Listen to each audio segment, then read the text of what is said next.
In the dim glow of a cluttered attic study, where the air hung heavy with the scent of aged paper and forgotten ink, Dr. Elias Thorne hunched over his workbench. The year was 2025, but the artifact before him whispered of a distant era, 1860, to be precise. It was a simple family photograph, yellowed and brittle, depicting a stern patriarch, his weary wife, and 3 wide-eyed children posed rigidly before a dense thicket of woods. The kind of image that historians like Elias sifted through by the dozen, cataloguing lives long extinguished. But this one had clawed its way into his dreams. He'd found it tucked inside a crumbling ledger from a small New England town, a place swallowed by time and overgrown forests. The enlargement process was routine at first: scan, digitize, amplify the details to preserve what the naked eye had missed. Yet as the image bloomed across his screen, pixel by pixel, something stirred in the shadows beyond the family's frozen smiles.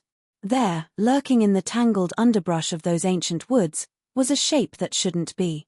Not a deer, not a trick of light, no, it was humanoid, blurred but insistent, its form twisted in a way that made Elias's skin prickle with an inexplicable chill. That night, as rain lashed against the window panes and the house creaked like old bones settling, he heard them. Faint at first, like wind through leaves, but soon coalescing into murmurs. Voices in the dark, fragmented and urgent, calling names he didn't recognize, pleading for release from some unseen torment. Elias bolted upright in bed, heart pounding, convinced it was a hallucination born of exhaustion. But the photo lay on his desk downstairs, enlarged printout glowing faintly under the desk lamp, and he knew, deep in his gut, that the mystery hidden in those woods had just begun to unravel. The air grew colder, the whispers closer, as if the past itself was reaching out, hungry for the light of revelation. In the hushed corridors of the New England Historical Society's archive, buried beneath the weight of countless forgotten lives, Dr. Elias Thorne spent his days surrounded by the faint mustiness of yellowed letters, crumbling diaries, and photographs that had outlived their subjects by more than a century. It was late autumn, the kind where the wind carried a bite sharp enough to seep through old stone walls, and Elias had taken to working late into the evenings, the only soul left in the vast reading room. The overhead lights cast long shadows across the tables, and the silence was so complete that the occasional creak of the building felt like an intrusion. He had been cataloguing a newly acquired collection from a small, long-defunct town in northern Vermont, a place called Harrow's Hollow, abandoned sometime after the Civil War and now little more than a name on faded maps. The donation consisted of ledgers, land deeds, and a handful of personal effects rescued from a collapsing farmhouse before it was claimed by the forest.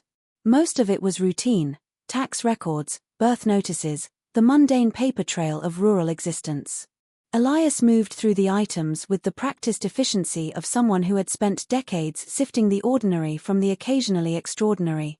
Toward the bottom of a water-stained cardboard box, wedged inside the cracked spine of a family ledger, he found the photograph.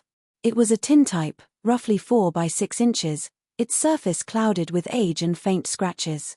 The image showed a family of 5 posed with the stiff formality typical of the era: a broad-shouldered man in a dark frock coat standing slightly apart, his hand resting on the back of a chair, a woman seated in front, her expression distant and weary, 3 children arranged around them, 2 boys and a girl, each staring directly into the lens with the unnerving directness of 19th-century portraiture. Behind them stretched a dense wall of trees, their branches bare, suggesting late fall or early winter. Nothing about the composition stood out at first glance. Elias had seen hundreds like it, solemn families immortalized against backdrops of parlor drapery or, in rural cases, the wild edge of the wilderness that pressed against their lives. He set it aside with the intention of logging it later, just another artifact to be scanned, filed, and forgotten among the millions of similar images gathering dust in archives across the country. It was only when he returned to it hours later, under the brighter light of his desk lamp, that something about the photograph tugged at him, a faint irregularity in the background, perhaps, or the way the family's eyes seemed to hold a shared tension he couldn't quite name. He dismissed the feeling as fatigue. After all, these old images often carried an inherent melancholy. The long exposures required subjects to remain perfectly still, lending their faces an unnatural gravity that modern viewers sometimes mistook for foreboding. Yet as he slipped the tintype into a protective sleeve and prepared to close up for the night, Elias couldn't shake the sense that the photograph had been waiting, patient and silent, for someone to finally notice it. A week after discovering the tintype, Elias returned to it with the quiet determination that marked his best work.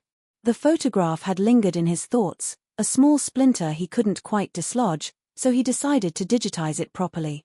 In the controlled light of the archive's restoration room, he placed the delicate plate on the flatbed scanner, adjusted the settings for maximum resolution, and began the slow process of capturing every grain and imperfection. The initial preview appeared ordinary enough, the family sharp in the foreground, the woods behind them a murky tangle of branches and shadow.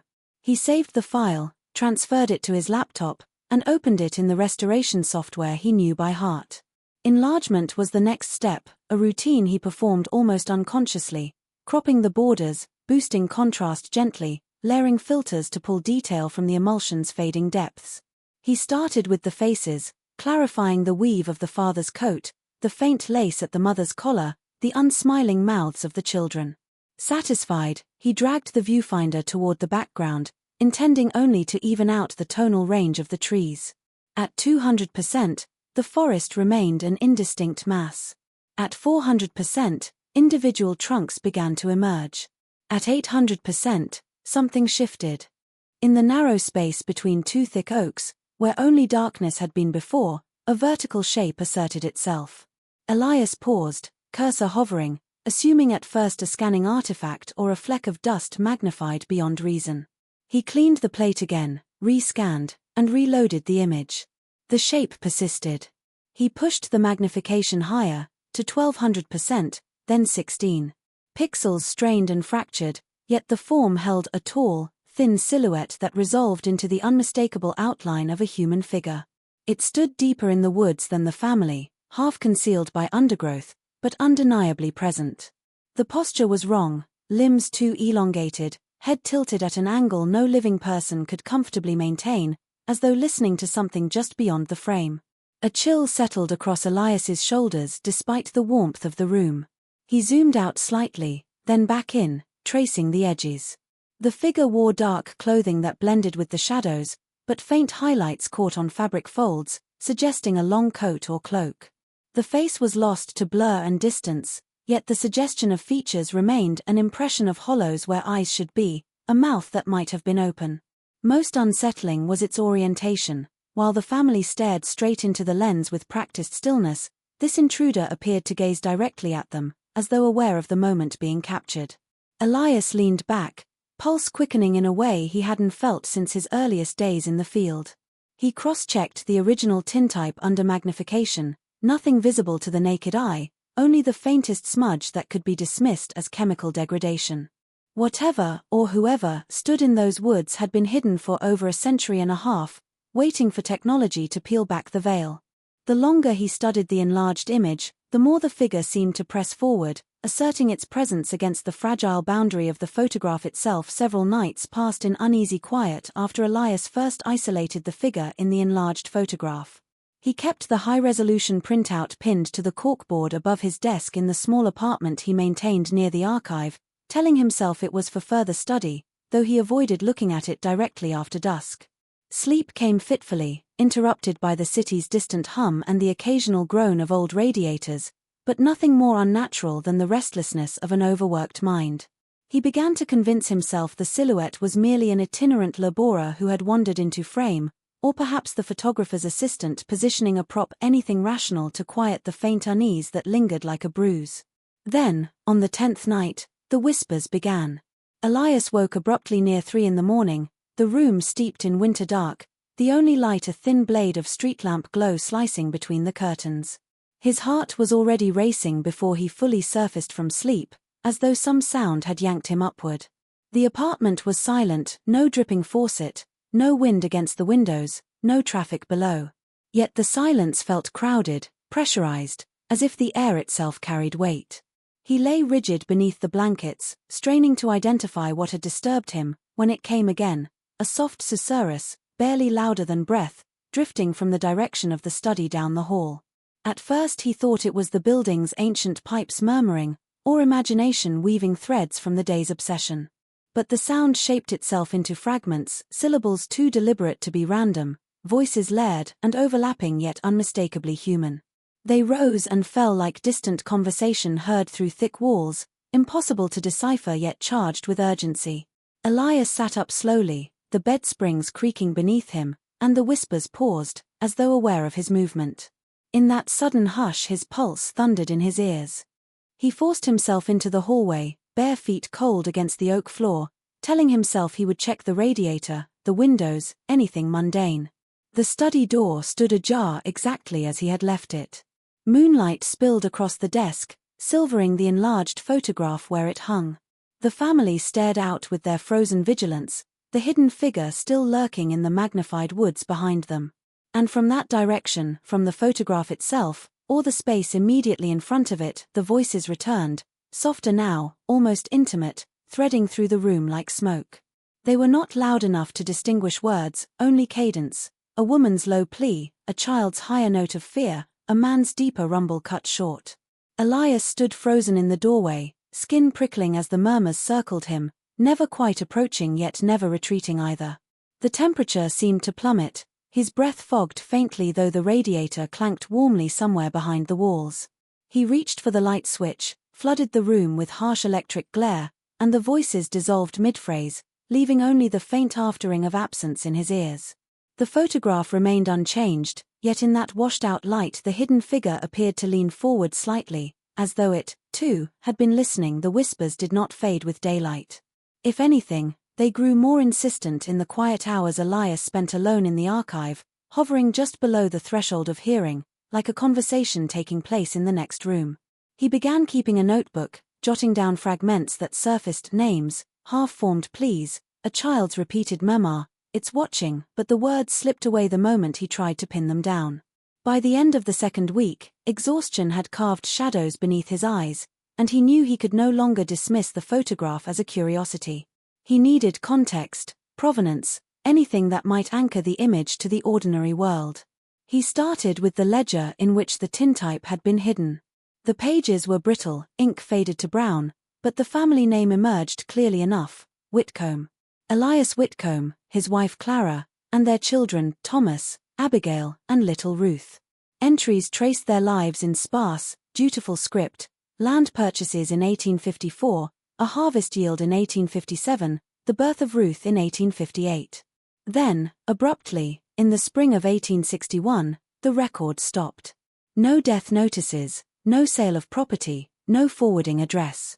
The final line, dated April 12, 1860, the day after the photograph was likely taken, read only, "All in readiness for the journey home." Cross-referencing local records yielded little more. Harrow's Hollow had never been large, barely a hamlet clinging to the edge of Vermont's northeastern wilderness, but even its modest church rolls and tax lists went silent on the Whitcombs after that spring. Elias widened his search, turning to regional newspapers on microfilm. Buried in a Burlington weekly from July 1861 was a short paragraph under missing persons: an entire family of 5, last seen departing their homestead on foot toward the deeper woods, presumed lost to misadventure or Confederate sympathies, though no evidence supported the latter. A search party had found the house intact, meals half prepared, doors unlocked, but no trace of the occupants. The matter was quietly dropped as the war escalated and larger tragedies claimed attention. It was only when Elias delved into local folklore, transcribed oral histories collected in the 1930s, that the chill deepened. Residents of nearby towns spoke cautiously of Harrow's Hollow as a place best avoided after dusk. Old stories claimed the woods there had always been wrong, that voices carried on the wind long after the town was abandoned, pleading or warning in languages no one recognized. More than one account mentioned a family who vanished in the years just before the war, drawn deeper into the forest by something they believed waited for them among the trees. Children were told never to linger near the old Whitcomb homesite, lest the whispers find them too. Elias sat back in the reading room as evening settled outside the tall windows, the weight of the discovery pressing against his chest. The photograph had not merely captured a family on an ordinary day, it had frozen them on the threshold of disappearance, the hidden figure behind them perhaps the last thing they saw before they walked into the waiting dark. The ledger's final entry echoed in his mind, all in readiness for the journey home, and he wondered what home they had believed they were returning to. The whispers in his apartment that night seemed louder, threaded with a new note of recognition, as though they knew he had finally begun to listen. With the Whitcomb family's fate now inescapably tied to the eerie figure in the woods, Elias turned his attention to the intruder itself. He printed the enlarged section at the highest resolution the archive's equipment allowed, a grainy blow-up nearly 2 feet across, and pinned it beside the full photograph under the harsh glare of a magnifying lamp. Up close, the silhouette lost some of its menace to pixelation, yet new details emerged that tightened the knot in his stomach. The figure's coat was long and heavy, its hem brushing what appeared to be tall grass or ferns, and at the collar, barely more than a few clustered specks of silver emulsion. Something caught the light in a deliberate pattern. He spent hours adjusting curves and contrast, isolating that tiny cluster until it resolved into a distinct shape, an embroidered or pinned emblem, circular, with radiating lines that suggested spokes or rays. It was no common brooch or military insignia Elias recognized from the era. The design felt older, almost primordial. On impulse, he photographed the enhanced detail with his phone and began searching digital collections of folk symbols, occult iconography, and pre-Christian European sigils. Most results were modern inventions or misattributions, but one obscure volume, a 1920s compilation of New England protective charms transcribed from isolated rural communities, yielded a chilling match. The symbol was described as a watcher's wheel, a ward said to have been carved or worn by certain families who settled the northeastern wilderness in the 17th and 18th centuries. According to the text, it was not meant to invite protection but to acknowledge observation, to signal submission or alliance with entities believed to inhabit the deeper forests, beings that predated colonial settlement and resented intrusion. The wheel's spokes represented ceaseless vigilance, its circle an unbroken pact. Families bearing the mark were rumored to have bargained for safe passage through the wild, offering silence and occasional tribute in exchange for being left unharmed. Over generations, the practice faded, dismissed as superstition, yet isolated instances persisted into the mid-19th century. Elias cross-referenced the emblem against known Whitcomb artifacts. None appeared in surviving quilts, gravestones, or letters, but the presence of the symbol on the hidden figure suggested a reversal. Not a ward against the woods, but a brand worn by something emerging from them. The whispers in his apartment took on new weight that night, threading through the dark with a rhythmic cadence that almost matched the imagined turning of a wheel. He found himself tracing the pattern on the printout with his fingertip, the raised ink cool beneath his skin, as though the symbol retained a memory of the cloth it had once adorned. The longer he studied it, the more the spokes seemed to shift imperceptibly, aligning toward the family in the foreground as if directing an unseen gaze. Sleep became impossible. Every creak of the building echoed like footsteps circling just beyond the walls, and the air carried the faint, unmistakable scent of damp earth and decaying leaves, as though the forest itself had followed the photograph home. By the third week the whispers had become a constant undertow, no longer confined to the small hours but seeping into daylight, riding the edge of every rustle of paper or creak of floorboard. Elias's hands trembled as he turned pages. His reflection in the archive windows looked like a stranger, hollow-cheeked, eyes ringed with bruise like violet. He knew he was unraveling, and he knew he could not face what was gathering around the photograph alone.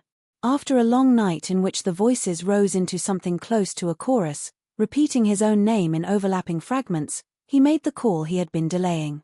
Margaret Hale arrived 2 days later, stepping off the train from Boston with the brisk no-nonsense stride that had always intimidated him a little. She was the finest photographic historian he knew, a woman who could date an albumin print by the hue of its shadows and who dismissed the supernatural with the same cool precision she applied to chemical analysis. Elias had collaborated with her for years. She trusted his judgment even when she mocked his occasional romanticism. If anyone could drag this nightmare back into the realm of emulsion and overexposure, it was Margaret. He met her at the station in silence, the enlarged printouts rolled carefully in a cardboard tube under his arm. She took one look at his face and her usual sardonic greeting died unspoken. In the archive, under the cold fluorescence of the workroom, he laid the images before her, the original tintype, the progressive enlargements, the isolated figure with its watcher's wheel stark against the dark coat. Then he played the recording he had finally dared to make on his phone, 3 minutes of nighttime silence broken by murmurs that resolved into distinct voices. Clara Whitcomb calling for her children, little Ruth sobbing "It followed us home," and beneath it all a low, rhythmic humming that made the hairs rise on their arms. Margaret listened without expression, then examined the files in silence for over an hour, pushing the magnification until the pixels dissolved into abstract storms. When she finally spoke, her voice was quieter than Elias had ever heard it.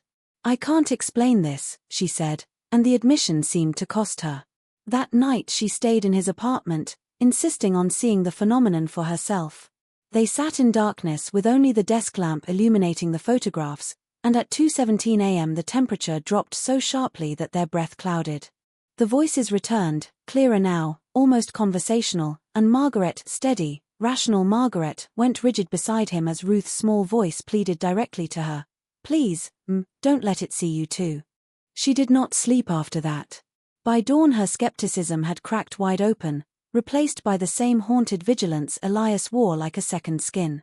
Whatever boundary separated the Whitcombs' vanished moment from the present had thinned to tissue, and now two living scholars stood on the wrong side of it, listening to the woods breathe through a photograph that should never have been enlarged, with Margaret now bound to the same relentless vigil. The two scholars reached an unspoken agreement. The photograph's secrets would not yield from the safety of archives and apartments. They needed to stand where the Whitcombs had stood, to breathe the same air that had pressed against that hidden figure a century and a half earlier. By early December, with snow already dusting the higher elevations of Vermont, they rented a four-wheel drive vehicle and set out for what remained of Harrow's Hollow. The drive north took them along narrowing roads that twisted through ever denser forest, the pavement giving way to gravel and then packed dirt. GPS signals faltered and died long before they reached the coordinates Elias had pieced together from old survey maps. They navigated the final miles by compass and memory, the trees closing overhead until sunlight arrived only in thin, slanted blades. When they finally parked at the end of an overgrown logging track, the silence that greeted them was absolute. No bird calls, no wind, only the soft creak of branches heavy with fresh snow. A faint path, barely more than a depression in the undergrowth, led them deeper. Elias carried the enlarged photographs in a waterproof tube. Margaret bore a backpack with recording equipment, flashlights, and the small revolver she had quietly acquired after the voices began addressing her by name. They walked single file, breath pluming in the frigid air, boots crunching through the thin crust of ice. After 40 minutes the trees parted just enough to reveal the home site, a shallow rectangular depression where the foundation had once been, choked with saplings and brambles, and beyond it the same wall of woods that formed the backdrop of the tintype. The resemblance was immediate and unnerving. Even accounting for a century of growth, the arrangement of trunks matched the photograph almost exactly, two thick oaks framing the space where the family had posed, their branches now gnarled and bare against the iron-grey sky. Margaret set up a tripod and aligned her camera with the old composition, overlaying the digital tintype on the live view until the ghostly outlines of the Whitcombs flickered across the present-day clearing. Where the hidden figure had stood, only empty underbrush remained. They worked in silence, photographing angles, taking soil samples, searching for any trace the search parties of 1861 might have missed. It was Elias who first noticed the cabin remnants, little more than a collapse of moss-covered beams half buried beneath decades of leaf litter, 20 yards deeper into the trees than the homesite proper. The structure had been small, perhaps a storage shed or summer kitchen, its roof long caved in. As they cleared away snow and deadfall, the chill deepened beyond what the weather could explain. Beneath the debris, the inner walls revealed themselves, hand-hewn logs etched with row upon row of the same watcher's wheel symbol, carved deep and repeated until the wood seemed to pulse with pattern. Some wheels were fresh enough to show pale sapwood beneath the cuts, as though the markings had been renewed long after the Whitcombs vanished. Margaret's flashlight beam trembled across the carvings, catching on darker stains that might have been old blood or merely pitch. The air inside the ruined cabin carried the same damp earth scent that had haunted Elias's apartment, only stronger here, thick enough to taste. They stood among the fallen timbers, breath fogging in unison, when the first whisper rose, not from memory or recording, but from the surrounding trees themselves, threading through the needles overhead with a clarity that rooted them both in place. That evening, as Elias and Margaret huddled over a small campfire back at the vehicle, too unnerved to remain near the cabin after dark, the boundary between past and present frayed entirely. The whispers that had followed them from the ruined structure grew denser, no longer distant but layered inside their skulls, as though the trees themselves were speaking through bone. They tried to leave, engines turning over in the freezing air, but the headlights revealed only swirling snow and an impenetrable wall of trunks where the logging track had been hours earlier. Resigned, they killed the ignition and waited, flashlights dimmed to preserve batteries, the silence outside absolute. Then the visions began. Elias felt it first, a sudden lurch, as though the ground tilted beneath him, and the campfire's glow dimmed to the softer, yellower light of whale oil lamps. He was no longer in the SUV but standing in the clearing as it had been in April 1860, the air thick with the scent of thawing earth and wood smoke. The Whitcomb family moved around him like figures in a lantern slide, Clara arranging the children with nervous efficiency, Elias Whitcomb, sharing the historian's name by cruel coincidence, staring toward the deeper woods with an expression of strained resolve. The photographer, a traveling daguerreotypist with a portable dark tent, fussed with his equipment, oblivious to what watched from the tree line. The hidden figure was clearer here, no longer blurred by distance or emulsion. It stood just beyond the last sapling, tall and thin, coat hanging unnaturally still despite the breeze that stirred the family's clothing. Its face remained shadowed, yet Elias felt the weight of its attention shift from the Whitcombs to him, as though it sensed an intruder across time. Clara glanced over her shoulder repeatedly, whispering to her husband that it's closer today, while little Ruth clung to her skirts, eyes wide with animal fear. The vision sharpened on fragments, Whitcomb carving fresh watcher's wheels into the cabin doorframe the night before, blood from a shallow cut on his palm smeared across the final spoke as sealant, Clara packing only a single valise, leaving behind china and linens as though they would not need them where they were going, Thomas, the eldest boy, slipping a small bundle of dried herbs, wormwood and rowan into his pocket, murmuring a charm his grandmother had taught him against things that wear men's shapes. Each scene carried the same undercurrent of compulsion, a pull that grew stronger with every carved symbol, every whispered promise of reunion with something lost long ago in those woods. The entity did not speak aloud, yet its hunger was palpable, a patient, ancient thing that fed not on flesh but on surrender, drawing families deeper until the forest reclaimed what it considered its own. Elias watched the Whitcombs step willingly toward the trees after the plate was exposed, hand in hand, faces alight with eerie calm, the figure turning to lead them along a path that had not existed moments before. The vision held him suspended, heart hammering against centuries, until Margaret's sharp cry snapped the thread. She had seen it 2 different angles, perhaps, but the same inexorable procession, and now they both sat gasping in the frozen SUV, frost blooming across the windows from the inside. Outside, the snow had stopped, yet fresh tracks led away from the vehicle into the dark, 5 sets of 19th-century boots accompanied by one longer, inhuman stride that vanished between the trees. As the visions released them and dawn finally bled grey light through the frost-laced windows, Elias and Margaret found the whispers transformed. No longer faint or fragmented, they rose in deliberate waves, filling the confined space of the SUV with a clarity that made the air vibrate. The voices spoke in turns now, overlapping yet distinct, as though the Whitcombs stood just outside the circle of headlight glow, pressing their warning through the glass. Clara's tone carried the weary authority of a mother who had long suspected the truth. Thomas's held the brittle anger of a boy forced into knowledge too young. Little Ruth's was a thread of pure terror, repeating the same plea again and again. They warned of the bargain struck generations earlier, an ancestor who, lost in a blizzard, had accepted guidance from a figure at the edge of sight in exchange for perpetual acknowledgement. Each carving of the Watcher's will renewed the pact, each generation expected to pay quiet tribute in silence and solitude. But the Whitcombs had tried to break it. Elias Whitcomb, reading forbidden family journals hidden in the cabin walls, had believed the entity could be refused if the symbols were destroyed and the family fled the land entirely. Instead, refusal had sharpened its hunger. The figure had stepped closer with every erased mark, until it stood among them on the day the photograph was taken, waiting for the final surrender. The voices grew more urgent, describing how the entity fed on the slow erosion of will, drawing families deeper not through force but through whispered promises of belonging, of returning to something older than human memory. Clara spoke of dreams in which the woods felt like home, of waking with soil beneath her fingernails though she had not left the house. Thomas confessed to following faint lights at twilight, returning hours later with no recollection of where he had been. Ruth simply wept, saying the tall shadow sang to her in a voice like wind through hollow bones. Margaret clutched the door handle, knuckles white, as the warnings shifted into direct address. The voices named them both Dr. Thorne, Professor Hale, speaking with intimate knowledge of their childhood fears, their private doubts, offering rest from academic isolation, from the loneliness of lives spent among the dead. The temptation was subtle, wrapped in comfort.